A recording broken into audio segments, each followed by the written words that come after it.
네, 우리를 둘러싼 중국과 일본 경제가 코로나 사태 이후에 대조적인 모습을 보이고 있습니다.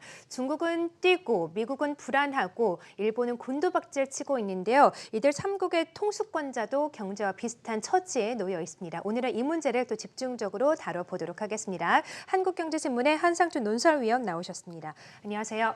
네, 안녕하십니까? 네.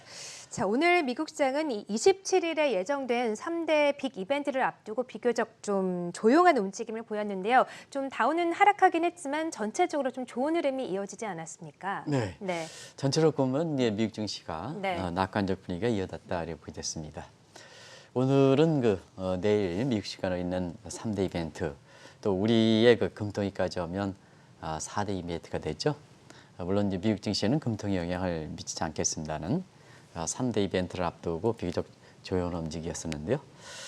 사실 월가에 우리 나가 있는 국내 언론의 특파원들이 이게 소식을 전해줄 때 사실 전해지면 그게 국내 언론에 아주 네. 그냥 동일하게 같은 각도인데요. 다른 쪽에 좀 말씀드리면 오늘 상징적인 문제가 많이 나타났다고 보겠습니다. 아무래도 다우지수 같은 경우에는 사실 엑슨모빌의 퇴출 문제, 네. 물론 이제 지수 자체의 퇴출 문제에 대해서는 그렇게 큰 영향을 미치지 않겠습니다는 시청자 여러분도 아시겠지만 다우의 100년 가까이 역사 중에서 사실 가장 상징격이 제너럴 일렉트릭. 그래서 2018년 6월달에 퇴출됐죠. 네. 그리고 엑슨모빌이 이렇게 퇴출됐다는 것은 아마 미국 사람들조차도 깜짝 놀라는 이런 소식이다 이렇게 됐습니다. 아무래도 다우의 퇴출과 편입 종목이 2018년 이후에 빨리 되고 있는데요. 아무래도 그만큼 미국의 산업의 변화가 빨리 되고 있다. 이렇게 점을 시사하는 것이 아닌가 생각합니다. 네. 그리고 오늘 나스닥과 관련돼서는 테슬라의 주가가 왜 이렇게 많이 올라갔느냐. 그래서 이것을 닷컴 버블과 다시 버블 붕괴와 관련해서 이렇게 연관시키는데요. 테슬라의 주가가 PER이든가 PBR은 고평가지만 PPR이든가 PDR에선 저평가다 하는 논란이 굉장히 이 한국경제TV를 통해서도 누차례 좀 말씀드렸는데요. 그런 논란에도 불구하고 사실 오늘 나스닥 지수가 올랐거든요. 이런 건 상징성이 크지 않냐 생각합니다. 국내 증시와 관련해서도. 그리고 시장에 영향이 많이 이렇게 미치는 사람 중에 로버트 실러 한국경제TV에서 초청하신 분과 함께 이건 미 예일대 교수죠. 제러미 시겔이라 해서 우리나라에선 투자의 정석이라는 책으로 아주 성장의 함정이라는 책으로 굉장히 많이 알려져 있는데 와튼 스쿨의 교수입니다. 시장의 영향과 이론이 좀 많이 되는데요. 이분이 여러 가지 논란이 있지만 다우존스 지수 기준으로 3만 포인트 연대에 도달할 것이다 하는 그래서 상징 다우에서는 엑슨모빌 나스닥에서는 지금 이끌고 가는 게 테슬라죠. 네. 그리고 시장에 있어서는 제러미 시겔의 이게 말이 굉장히 월가에서 화두가 됐다 이렇게 됐습니다. 대체로 보면 긍정적이다 이렇게 됐습니다. 그런 과정이 이제 미국 시간으로 내일이 되겠죠. 27일 날 3대 이벤트 되는데요. 가장 관심이 되는 게 2분기 성장률 맞습니다. 잠정치죠. 네. 잠정치 관련해서 이 잠정치가 당초 예상보다는 많이 개선될 거로 이렇게 보고 있습니다. 이런 기대감에 오늘 소비 지표가 좀 안 좋게 나오다 보니까 초기에 부담이 됐던 거거든요. 그런 측면에서 사실 최근에 경제 월별 경제 지표가 경기 선행 지수든 주택 지표든 오늘 주택 지표는 신규 주택 판매는 좋게 나왔습니다. 전체로 보면 미국 주택 시장이 뉴욕은 죽고 도심은 죽고 인구 지역은 확산되고 맞아요. 재택이라든가 네. 이런 것 때문에 이런 걸 다시 한번 좀 확인해 시켜주겠는데요. 2분기의 성장률 두 번째 발표되는 잠정치의 내용이 속보치보다 반드시 개선되는데요. 지금 상태에서는 30% 밑으로 떨어지느냐. 네. 이것이 이제 향후 증시 훈련과 관련해서 가장 주목된다 이렇게 됐고요. 네. 오늘도 공화당 전당대회가 계속되고 있죠. 그래서 내일은 공화당 전당대회가 마지막입니다. 그러면 공화당 전당대회 직전에 트럼프의 입을 통해서 혈당 치료에 대한 긴급 승인 문제가 나왔죠. 미국의 주가를 끌어올리는 데 결정적이 됐습니다는 지금 3일간 진행되는 과정에서 우리 한국경제TV에서도 트럼프 얘기가 별로 안 등장하는 것 같아요. 흥행이 좀 잘 안 되고 있습니다. 네. 아무래도 좀 전략적인 측면에서 바이든에 비해서 바이든은 사이버에 치중했는데 네. 트럼프는 역시 리얼리티 쇼답게 이렇게 오프라인에 치중하는 상태에서 이것이 전략이 부재했지 않느냐 하는 이런 거거든요. 그런 장에서 마지막 날에 또다시 트럼프가 획기적인 얘기를 할 수가 있거든요. 그런 측면에서 내일 공화당 전당대회 마지막에 트럼프 입이 다시 한번 백신이라든가 이런 쪽에 네. 당초 예상보다 좀 빨리 발표되지 않겠느냐 하는 이런 쪽의 기대도 나오고 있다 이렇게 보겠습니다. 네. 또 하나는 잭슨홀 미팅이죠. 그쵸. 첫째 날이죠. 그래서 파월 의장이 물론 이제 화상으로 되고 있습니다는 최근에 일련의 경기 문제에서 판단하고 지금의 그 3월 임시회의를 통해서 울트라 금융 완화기죠. 무제한 채권 완화 메이페이 통한 돈을 공급하는 문제, 이 문제에 대해서 어떤 입장을 이를 기조를 가져가느냐, 이 문제가 향후 여름 휴가철 이후에 미국의 최소한 그 대선까지 증시 흐름을 좌우될 것이다 이렇게 보기 때문에 오늘 3대 이벤트를 앞두고 비교적 조용한 움직임을 보였다 이렇게 보게 됐습니다. 네. 자, 이렇게 미국 시장 흐름을 자세하게 분석을 해주셨는데 사실 지금 가장 큰 문제는 아무래도 일본이잖아요. 지난 주말에 또 2분기 GDP가 발표가 됐는데 예상보다 더 큰 폭으로 하락하지 않았습니까? 네. 네. 증시 여름 휴가철 이후에는 최고 통수권자들이 어떻게 되는지를 잘 보실 필요가 있어요. 일단은 가장 가깝게 아까 우리 캐스터분님께서 전해주셨습니다는 28일 날 아베가 기자회견이 있죠. 네. 그래서 지금의 그 아베 상황을 볼 때는 조기 하회가 되는 게 아니냐 하는 이런 쪽의 시각도 만만치 않게 거론되고 있다 이렇게 됐습니다. 그리고 10월 달은 시진핑의 정책 입지가 다 재강화되느냐 이 여부 관련해서 공작 대회가 있죠. 그다음에 아시겠습니다는 11월 3일에는 미국의 대통령 선거가 있다 이렇게 됐습니다. 관련해서 지금 이경원 앵커 가장 세 사람 중에 곤혹스러운 사람이 아베죠. 그렇죠. 아베죠. 네. 아베 같은 경우는 왜 곤혹스럽냐? 많은 이렇게 곤혹스러운 얘기가 겹쳐 있습니다는 아무래도 경기 사항이 잇따른 본인의 판단 미스로 인해서 사실 이렇게 일본 경제가 아주 거꾸로지고 있다 이렇게 됐습니다. 그러면 본인의 판단 지표다 이렇게 보면 왜냐? 뭐 시청자 여러분 아시겠습니다. 지금 일본 경제가 안 좋은 데는 자 작년 그 1년 전에 한국에 대한 수출 통제 이거 아베가 결정한 거죠. 다른 것보다도. 네. 그래서 아베 이렇게 해서 지금까지 이렇게 보면은 한국이 수출 통제에서 보면 아베에 이렇게 결정됐습니다는 우리가 상대적으로 유리한 입장이었었죠. 이게 뭐 많은 것을 통해서 일본이 더 피해가 많다 하는 것이 일본 경제 악화로 나고 있다고 됐고요. 작년에 소비세 인상했죠. 10월 1일. 이거 뭐 아베가 갖고 있는 그 본인의 이렇게 사실상 증세 문제인데요. 지금 증세를 이루는 국가가 별로 그렇게 많지는 않죠. 코로나 사태에도 불구하고 증세는 잘 그렇죠. 신중을 기하고 있거든요. 네. 그래서 일본 같은 경우도 코로나 직전 이전인데 일본의 GDP에서 민간 소비에 차지하는 비중이 70% 차지하는데 소비세 인상하다 보니까 일본 경기 거꾸로진 거죠. 그다음에 코로나 대처 미수 이런 것이 세 개가 겹쳐서 지난 주말에 발표됐던 2분기 일본 경제 성장률이 일본은 공식적 통계가 전분기 대비입니다. 그래서 전분기 대비 마이너스 7.8인데요. 미국식 방식으로 바꿔보겠습니다. 정기비 연율 대비하면 마이너스 27.8%입니다. 아마 1955년이 일본에서 GDP 통계가 나온 국민소득 통계가 나오는 가장 이렇게 첫 번째 해인데요. 1990년대 이전에는 글로벌 되지 않았기 때문에 GNP 통계가 됐고요. 그다음에 1900 글로벌 되면서 GDP, 그로스 도메스틱 프로덕트인데 함께 묶어보겠습니다. 네. 55년에 최저치를 기록했다. 결과대로 보면 자 그러면 2분기 성장률이 이렇게 왜 떨어졌을까 하는 측면에서는 아베가 사실 여러 가지 어려운 점을 이 도쿄 올림픽을 통해서 이것을 하나의 이렇게 그 만회 작전을 하다 보니까 네. 이 코로나 문제에서 국제적인 비난 뭐 악화되면 국제적 비난하니까 올림픽이 치러지지 않지 않습니까? 그쵸. 요거에 대한 판단 미스, 본인에 대한 어떤 개인 불리한 입장을 만회하기 위한 도쿄올림픽의 활용 기구로 사는 상태에서 국민 피해, 경제 피해 이렇게 됐다. 이렇게 보시겠습니다. 지금의 이렇게 예상으로 볼 때는 도쿄올림픽 무산으로 해서 일본 경제 성장률이 마이너스 1.4%포인트 떨어지는데요. 일본의 성장률이 시청자 여러분 1% 아니겠습니까? 그러면 이제 마이너스 1.4 도쿄올림픽만 감안할 때도 마이너스 1.4%포인트 떨어지면 마이너스가 되는 거죠. 그래서 일본 경제가 공교롭게도 아베 정부가 2012년에 태어났는데요. 2012년에 왜 태어났을까? 네. 그 이전에도 두 번째 경험이 있는 사람이 왜 태어났을까? 예. 하는 측면에서 2011년에 일본 경제가 상당히 어렵기 때문에 그렇거든요. 그 2011년 이후로 올해 마이너스 성장세로 빠지지 않겠느냐 이렇게 이제 보고 있거든요. 그래서 분기별 성장률이 3분기여서 마이너스라면 이미 경기 침체다. 그 다음에 연간 성장률을 볼 때는 2011년 이후에 마이너스 빠진다 하는 측면에서 경제 측면에서 아베가 빠져나갈 구멍이 없다 이렇게 보시됐습니다. 네, 그렇군요. 사실 이 아베 총리 입장에서는 아베노믹스가 그 어느 때보다 절실할 텐데 최근에는 또 엔화가 초강세를 보이다 보니까 약간 찬물을 끼얹고 있지 않습니까? 네. 네. 사실은 그 아베가 2012년 태어나서 지금까지 좀 이렇게 숨통이 이렇게 된 데는 아베노믹스 때문에 그런 거 아니겠습니까? 네. 그래서 이때의 그 아베노믹스를 설계했던 분이 공교롭게 또 일본 사람이긴 하지만 일본 내부가 아니라 밖에 있는 사람이 예일대의 명예교수였던 하마다 예. 고이치 씨거든요.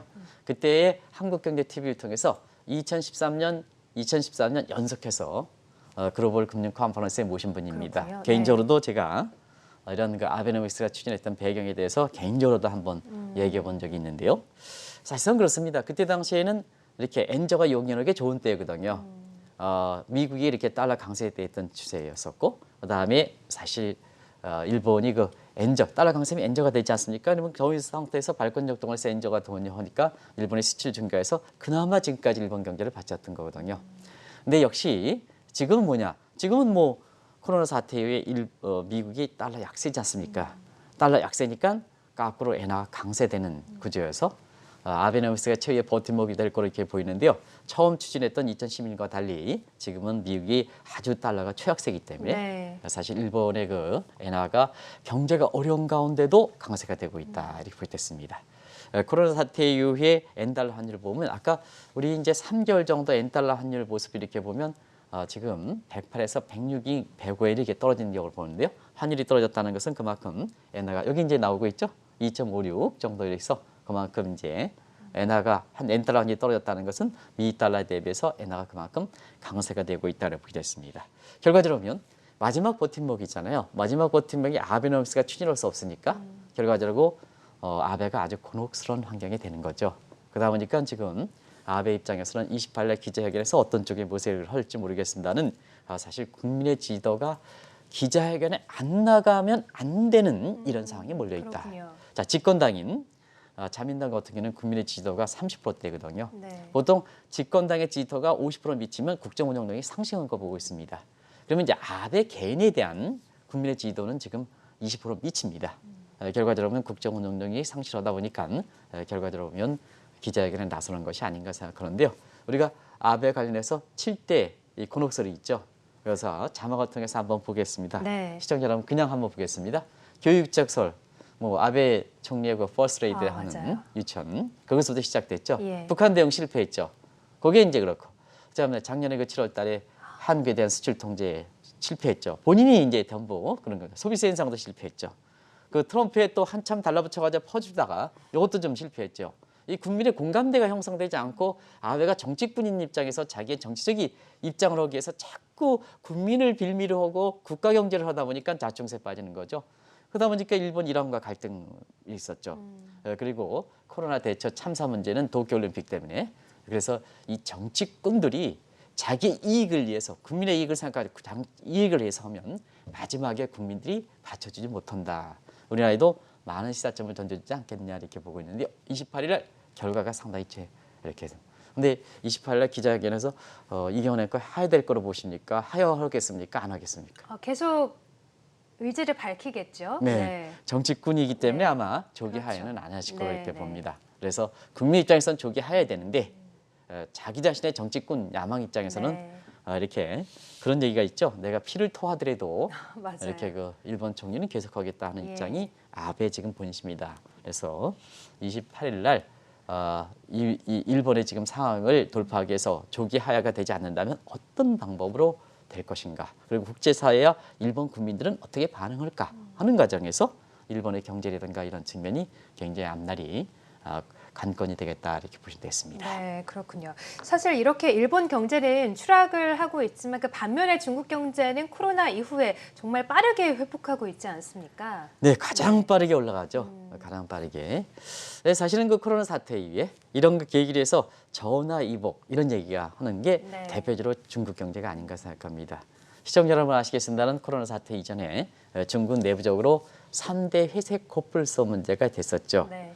경제 성장률 올해 목표 성장률까지 제시되지 못할 만큼 내부적으로 과다한 부채 문제, 그림자 금융 문제, 부동산 거품 문제 이 문제가 코로나 문제를 해서 완전히 뒤엎게 된 배경이다. 내부적으로 그냥 그당이 있습니다. 근데 이렇게 해서 코로나 사태에서 전화위복이 돼서 지금 이렇게 중국 경제가 요 3대 회색 코뿔소 문제로 인해서 코로나 사태에는 스태그플레이션에 빠졌었거든요. 성장률이 5%, 물가는 목표치 3% 대비해서 더 많이 올라가 5%까지.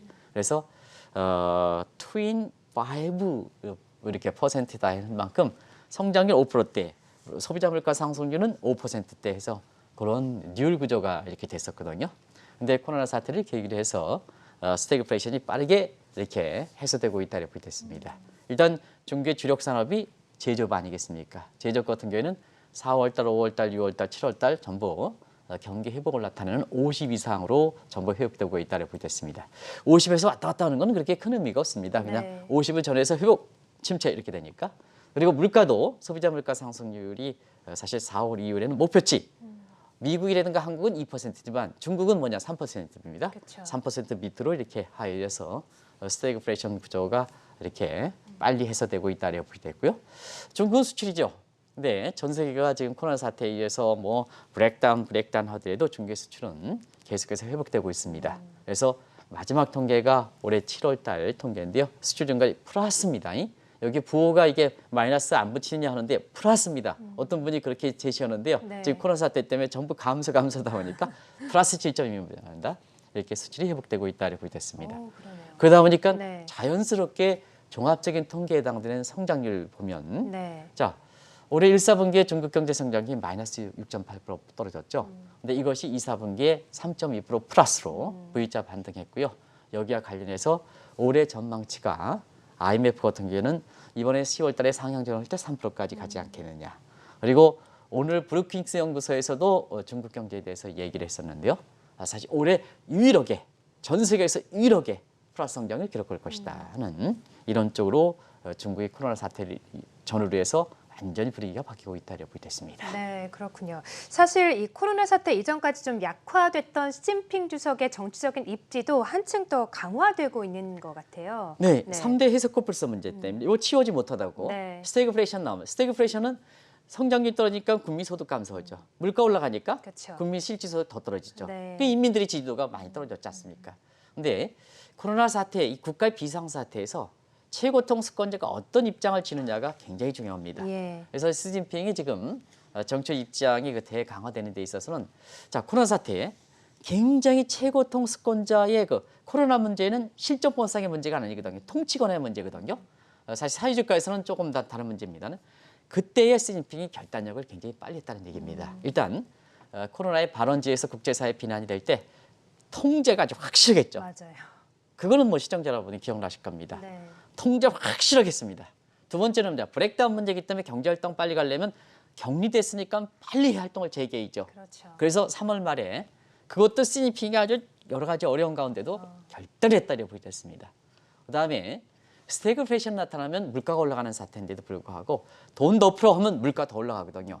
그럼에도 불구하고 코로나 사태에 사실 돈 푸는 문제에 대해서 유동성의 긴급 허는 문제에 대해서는 시진핑 물론 인민은행과 물론 이제 중국 같은 경우는 뭐 시진핑이 결정하는 거죠. 인민행장보다도.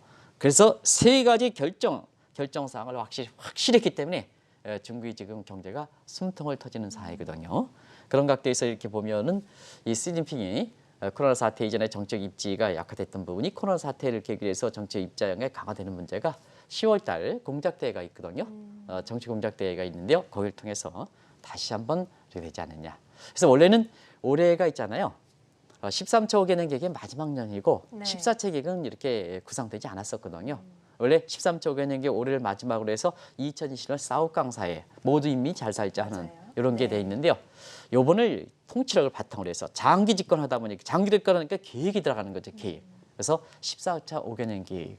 원래는 13차 5개년 계획이 등소평 뭐 어쩌고 해서 이 계획의 마지막이었었는데요. 14차 5개년 계획도 이렇게 주관해서 여기 정치권을 통해 가지고 이렇게 공감대를 형성하는 것도 시진핑이 종전과 달리 정책 입장이 강화된 상태에서 나오는 이러한 그 새로운 전략이다 이렇게 됐습니다. 네, 그렇군요. 자, 그러면 이번에는 미국 경제와 또 트럼프 대통령의 입지는 상당히 어떤지 궁금한데 앞으로 어떻게 될 것인가에 대해서는 여전히 좀 불안한 것 같습니다. 네.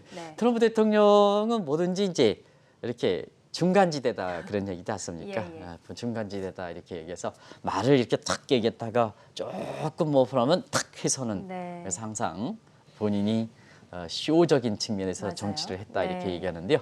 지금 트럼프의 입지는 경제 측면에서는 일본과 중국 경제 잘은 못 나가는 최악으로 못 나가는 일본 경제와 가장 잘 나가는 중국 경제 중간지대가 미국 경제 아닌가. 그래서 미국 경제 성장률을 한번 보겠습니다. 미국 경제 성장률은 1, 4분기에 마이너스 5%에서 자 2, 4분기에는 최대 피해 지역이 뉴욕의 세계 경제 중심지니까 경제 활동도 성장률이 떨어졌다. 마이너스 32.9%까지 떨어졌죠. 네. 이런 상태에서 우리가 항상 말씀 속보치는 대체로 보면 월별 지표의 부가지층에서는 6월 초까지 반영하는 거거든요. 근데 뉴욕이 5월 15일 날 경제 활동하면서 월별 지표가 부가치 지표가 5월 달, 6월 달, 6월 달에 마지막에 개선됐거든요. 그러다 보니까 이걸 반영하는 잠정치 같은 경우에는 마이너스 32.9%보다 개선된다. 이렇게 이제 보시면 되겠습니다. 네. 그러다 보니까 이제 그 미국 경제 관련해서는 자 3월 달에는 I장 루빈이 벤 버네키 V장에서 그쵸. 극단 트럼프의 여기에 로켓 반등형이라고 새로운 얘기 네. 나왔죠. 근데 지금은 이렇게 미국의 경제 사정이 좀 나아지지만 미래에 대해서 확실하게 갖지 못하는 상태에서 3월보다 나아졌지만 그렇다고 해서 미래에 대해서 확신을 갖지 못하는 2차 경기 전쟁에서는 자 지금 경기 회복되고 있는데 다시 한번 거꾸로 지나 W장 그다음에 미국 경제가 계속해서 이렇게 회복될 수 있다는데 다만 속도는 느리다 하는 U자형.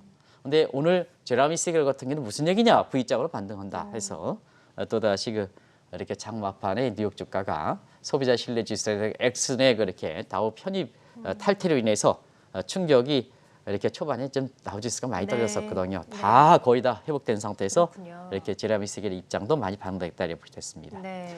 이렇게 이제 되는데요. 사실 경제 상황이 이렇게 애매하다 보니까 사실 트럼프 입장에서도 사실 애매한 입장이 됐었죠. 여론조사 결과가 이렇게 작년에 7월 달에 칠정 시기에 바이든도 한 번도 추월하지 못한 상태에서 이번에 전당대회가 사실 그 하나의 발판이 TV 토론 앞두고 발판이 될 거로 이렇게 봤는데요. 역시 사람이 안 좋은 일을 하다 보면 이렇게 모든 것이 이렇게 뒤따라지지 못합니다. 예. 전당대회 이렇게 해서 코로나 사태다 보니까 사이버 대중연설 강원 그렇죠. 트럼프 입장에서는 절대적으로 불리한 거죠. 그래서 지금 전당대회가 공화당 전당대회가 하루 마무리되고 있습니다는 바이든은 잘했다. 그러니까 전당대회 끝나고 민정 전당대회는 지난주에 있었어요. 네네. 바이든 후보가 한 3%포인트 정도 전당대회 끝나고 올라갔고 그렇군요. 트럼프는 사실상 시청자분이 전당대회 요란한 집권당의 전당대회에도 불구하고 한국경제TV에서 방송하지 않는 우리 캐서분이 방송하지 않는 것도 아마 전략의 실패다 이렇게 됐습니다. 결과적으로 보면 오늘 이렇게 브루킹스 연구소 미국의 싱크탱크입니다. 브루킹스 연구소 유명한데요. 저도 이제 개인적으로 대외경제정책연구원이라든가 이런 게 있을 때 브루킹스 연구소에 사람이 오면 떨렸습니다. 떨렸습니다. 굉장히 네. 훌륭한 학자들입니다. 아주 훌륭한 학자고 보기만 해도 설레했던 사람들입니다. 네. 이렇게 브루킹 연구소인데요. 이 브루킹 연구소가 친미적 성향을 갖고 있습니다. 그러면 웬만한 사건으로 보면 미국을 더 이렇게 튄다는 얘기죠. 그런데 지금 이 중국 경제가 잘 나가고 코로나 때문에 자 미국 경제가 지금 애매모호한 상태이기 때문에 자 2028년에 중국이 미국을 초월할 것이다. 그러면 팍스 아메리카 체제에서 팍스니카 체제로 가지 않느냐 하는 이게 오늘 충격적인 발표를 했습니다. 네. 원래 브루킹 연구소 같은 경우에는 2030년에 가능하겠다 하는데요. 이 코로나 사태에 트럼프 대처 부진, 경기 안정화, 중국 시진핑 대처 잘해, 경제 성장률 다시 높아져. 그러다 보니까 이게 2년 정도 앞당겨진다. 2028년에 사실 중국이 미국을 이렇게 추월할 것이다 하는 입장이 발표됐거든요. 이런 것이 지금 워싱턴의 그 정가를 중심으로 해서 대선에서 브루킹스 연구소가 굉장히 국내 언론에서 이걸 다루지 않고 있는데요. 가장 화두가 되고 있는 이런 상황이다. 그것이 미국 증시에 이게 반영했다고 보겠습니다. 네, 그렇군요. 사실 이 일본이나 미국 경제에 비해서 중국 경제가 다시 활력을 찾은 것은 우리 경제 입장에서는 상당히 긍정적인 일이지 않습니까? 네. 네. 이 문제가 이제 결국 이제 앞으로 중국 경제가 다시 한번 되면 네. 우리가 이제 요새 뭐 부자 되라 할 때 부의 추월차선이라고 있거든요. 예, 예. 저는 뭐 책은 읽어보지 않았습니다. 이제 부의 추월차선인데요. 부의 추월차선을 어느 쪽으로 가닥을 잡아야 되느냐 하는 측면에 이렇게 코로나 사태 이후의 경기 모습이 있거든요. 그런 각도에서 보면 일단 한국이 지금 중국과 함께 경기도 좋고 네. 그다음에 주가도 제일 많이 올라가지 않습니까? 그래서 세계에서 스포트라이트 되는 한국이 가장 먼저 증시가 부각됐던 거고 그다음에 중국이 이렇게 부각되는데요. 최근에 외국인 동향 보면 중국의 외국 자본이 많이 들어갑니다. 포트폴리오 주식 관련된 자금. 그다음에 한국도 뭐냐? 우리 기관 투자가들이 뭐냐? 계속 팔아제끼고 있습니다는 외국인들은 지난 그 금요일 날 2천억, 월요일 날 2천억, 어제도 한 1,500억 이렇게 네. 계속해서 사고 있는데요. 그렇죠. 부의 추월 차선이 어느 쪽으로 바뀌느냐? 브로킹에서 중국이 다시 한번 도약하지 않느냐 하는 측면에서 사실 한국이 이렇게 다시 한번 이렇게 외국인들이 주식을 매입하는 데 있어서는 어떠냐 할 측면에서는 한국은 이게 고질병이지만 장점도 됩니다. 이 중국에 대해서 수출 비중이 높지 않습니까? 그러다 보니까 중국의 수출 비중이 높다 보니까 중국 경제가 코로나 사태를 위해서 가장 빨리 하다 보니까 한국의 성장의 동력에 해당되는 수출도 감소폭이 빠르게 축소되고 있다. 네. 어제 이 말씀을 드리긴 했습니다는.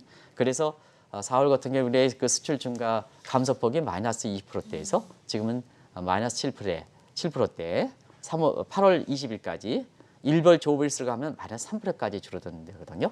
그래서 중국에 대한 수출 비중이 높은 것은 우리 입장에서 반드시 개선돼야 되지만 이와 같은 어려운 사태에 있어서는 한국에 도움되고 있다. 이런 점이 부의 출혈 차선이 어떤 쪽으로 바뀌느냐 하는 측면에서 외국인들이 최근에 우리 국내 기관 투자가들이 이렇게 매도하는데도 불구하고 우리 주식이 돼서 어제 그렇습니다. 어제 일부 사람들이 주가가 좀 안 좋지 않느냐 하는데도 불구하고 사실 미국의 매수를 이렇게 복제로 해서 우리 어제 경제가 망해야 돼 주식이 된다 하는 네. 쪽도 시청자 여러분한테 항의까지 받으셨습니다는 우리 코스피 지수가 어제 많이 올라갔지 않습니까? 맞습니다. 그렇습니다. 세계 부의 재편이 어느 때 뉴욕 증시의 모습이 하루하루 이렇게 모습 가지고 국내 증시에서 오늘 이것이 뭐 영향이 되겠습니다. 제한적입니다. 이게 아니다. 이게 외국인들은 뭐냐? 교육결산께서 장기적으로 이렇게 투자의 트랙이 바뀌는 상태에서 네. 그 전략에서 나오는 거니까 하루아침 뭐 이렇게 해서 흐름 가지고 그래서 어제도 사실 지난주 그 금요일 이후에 주가가 떨어지니까 아름다운 점 없다. 본격적으로 조정이다. 그래서 하루 이틀 모습 가지고 판단하지 마십사 하는 말씀을 네. 드렸었는데요. 마찬가지로 외국인들도 이와 같은 부의 체율 차선이 어느 쪽으로 이동되느냐 하는 상태에서 미국보다는 중국이 되지 않느냐 여기에 영향을 받는 한국도 이렇게 여기에 감안돼서 그렇던 거다 이렇게 보시면 되겠습니다. 네. 자, 그러면 이렇게 증시 입장에서 봤을 때 중국 경제가 다시 활기를 찾으면서 중국 관련 IT나 바이오 기업들 다시 좀 활력을 찾을 수 있을 거라고 보십니까? 네, 사드 배치 이전까지 우리 고성장 때문이에요. 뭐 중국과 관련돼서 우리가 아주 그냥 경제든 그렇죠. 그다음에 주식은 뭐 아시겠습니다는 바이오, 화장품주, 네. 그다음에 엔터테인먼트죠. 네, 맞습니다. 이런 쪽이 뭐 네. 우리 증시에서 활력을 찾았었죠. 그런 과정에서 일단 세계적인 부의 재편이 그것도 미국의 편향적인 브루크 경선에서 당초보다는 2년 앞당겨서 코로나 사태를 전화 이보로 해서 중국이 미국을 추월할 것이다 하는 이런 큰 틀이 지금 잡히고 있는 상태다 이렇게 보겠습니다. 그런 과정에서 우리도 사실 여름휴가철 이후에 중국 관련된 이슈들이 많죠. 그래서 이번에 양제스인가요? 방한했고, 맞습니다. 그다음에 이걸 계기로 해서 뭐 불확실한 변수가 있지만 또 경우에 따라서는 시진핑 국가주석도 함께 방한하는 문제 이런 문제가 있기 때문에 시청자 여러분께서는 중국 관련해서 관심이 좀 높을 필요가 있지 않나 생각합니다. 그래서 지난 7월 말인가요? 7월 말서부터 그런 말씀을 전해드렸는데요. 사실상 미국 주식이 많이 올랐기 때문에 베이스 네. 이게 안 좋은 게 아니다. 미국 주식이 많이 올랐기 때문에 베이스백 때문에 좀 균형을 갖자. 근데 중국이 상대적으로 코로나에서 이렇게 경기 회복되는 측면이 우리 그 해외 투자하는 사람들한테 잘 안 미쳤거든요. 그래서 중국 주식과 이렇게 균형적 시각을 갖자 하는 이런 측면에서 사실 말씀드렸었는데요. 중국에 대해서 좀 이벤트든 세계 부의 재편이든 네. 이런 측면에 중국 중심으로 가니까 시청자 여러분도 그렇다는 균형된 시각을 가지실 필요가 있다는 걸 말씀드리고요. 한 가지 좀 이 투자자 시청자 여러분께서 고마운 정부 당국의 일이 있기 때문에 제가 네. 말씀드리겠습니다. 최근에 우리나라의 국회의원, 집권 여당 국회는 파퓰리스트가 되지만 사실 우리의 경제 강요들은 물론 이제 대통령의 힘을 실어가지고 그러겠습니다는 홍남기 부총리라든가 이런 그 분들이 정치적인 영역에서 파퓰리스트 많이 좀 해서 제 목소리가 나오고 있습니다.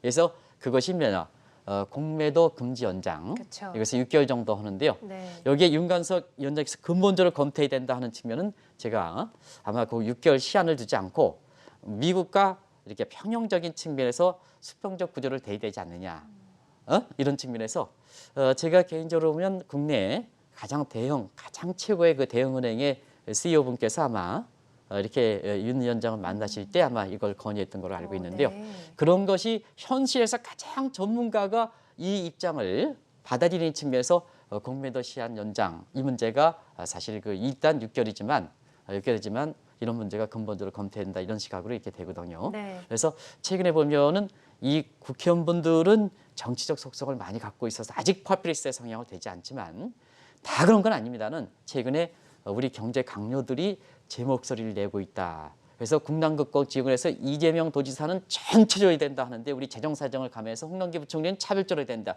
차별적 제어가 맞는 거거든요. 네. 그래서 제 목소리 내는 점을 감안해 볼 때는 오랜만에 이런 거기 때문에 그런 그 정책 당국자한테 감사하다는 말씀드린다 하는 것을 꼭 좀 전해드리라 하는 것이 시청자분의 건의였습니다. 그래서 네. 마지막으로 시간이 많이 전해돼서 그 네. 얘기를 좀 꼭 좀 해드려야 될 것 같아요. 네. 그 문제에 대해서 감사하다는 말씀을 제가 대신해서 시청자분께 드리겠습니다. 네, 알겠습니다. 자, 최근 우리를 둘러싼 중국, 일본, 미국 경제가 서로 다른 움직임을 보이고 있습니다. 앞으로의 전망은 어떤지 들어봤고요. 또 우리 경제 입장에서는 어떤 영향을 줄 수 있는지도 함께 짚어봤습니다. 지금까지 한국경제신문의 한상춘 논설위원과 함께했습니다. 말씀 고맙습니다. 네, 고맙습니다.